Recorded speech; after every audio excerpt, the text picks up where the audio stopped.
Hello बच्चों, welcome to our maths class. तो आज हम पढ़ने जा रहे हैं क्लास 10th मैथ्स का सेकंड चैप्टर पॉलिनोमियल, उसके कुछ इंपॉर्टेंट क्वेश्चंस। ये क्वेश्चंस बहुत इंपॉर्टेंट हैं, अक्सर एग्जाम में ऐसे ही क्वेश्चंस आते हैं। और अगर आपको एनसीईआरटी बुक के क्वेश्चन चाहिए तो चैनल विजिट करेंगे तो मैंने सारे क्वेश्चंस करवा रखे हैं। एनसीईआरटी बुक का एक एक क्वेश्चन करवाया हुआ है मैंने, तो उन वीडियोज के लिंक भी आपको डिस्क्रिप्शन में मिल जाएंगे। तो चलिए बिना देरी के शुरू करते हैं। तो देखिए क्वेश्चन है हमारा इस तरह का, if alpha beta are the zeros of the polynomial 2x square plus 5x plus k satisfying the relation alpha square plus beta square plus alpha beta equal to 21/4, then find the value of k। तो हमें k की value find out करनी है। अभी हमें बताया गया है कि अल्फा बीटा इस पॉलिनोमियल के जीरोज हैं।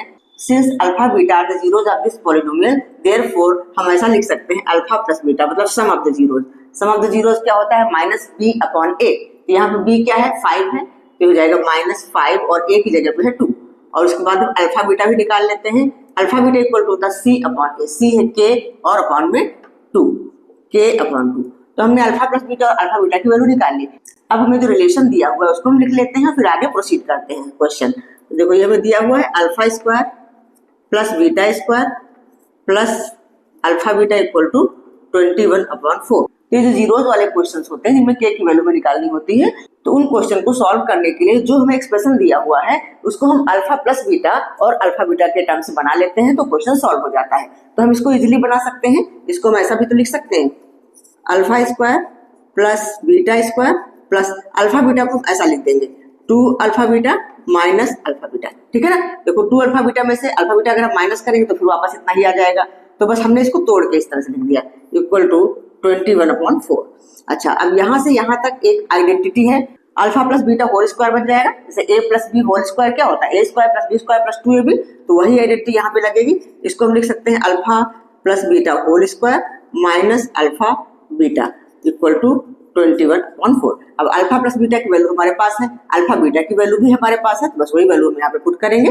अल्फा प्लस बीटा है -5/2 -5/2 whole square minus alpha beta है k/2 इक्वल टू 21/4। तो नेक्स्ट स्टेप में -5/2 हो जाएगा हमारे पास 25/4।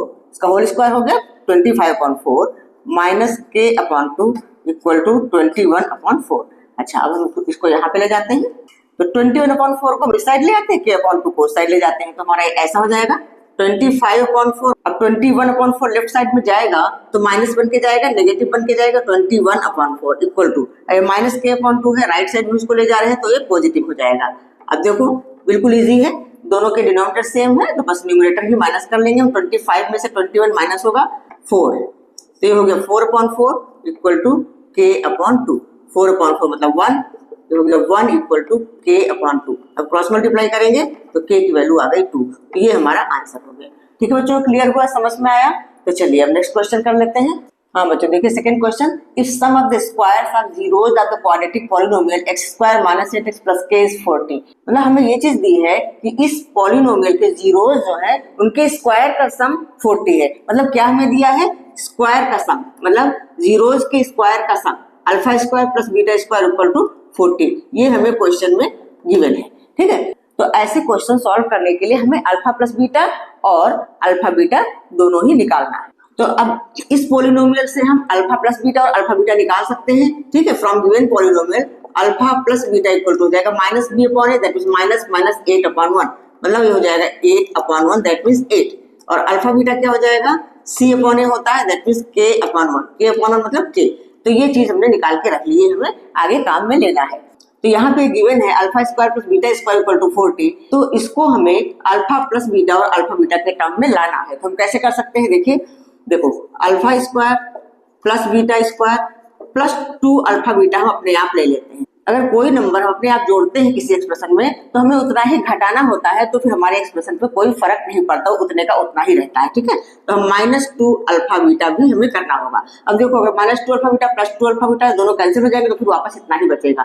मतलब इस एक्सप्रेशन में कोई एक्स्ट्रा चीज ऐड नहीं हुई, ना ही कोई माइनस हुई, ये दोनों कट करके वापस फिर ऐसा ही आ जाएगा इक्वल टू 40। लेकिन हमने ऐसा किया है अपना फार्मूला बनाने के लिए। अब अगर यहां से देखो ये क्या हो गया? Alpha plus beta whole square -2 alpha beta equal to 40।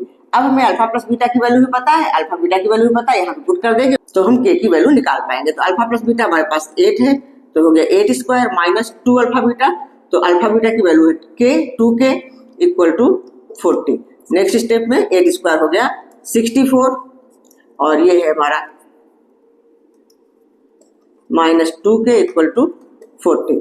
Next step 64 उधर ले जाते हैं, minus 2k equal to 40 minus 64। Next step minus 2k equal to, अब 64 में से 40 अगर माइनस होगा तो कितना बचेगा 24, माइनस का नेगेटिव नंबर बढ़ी माइनस का, अब दोनों ही साइड में नेगेटिव है, नेगेटिव नेगेटिव कैंसिल हो गए।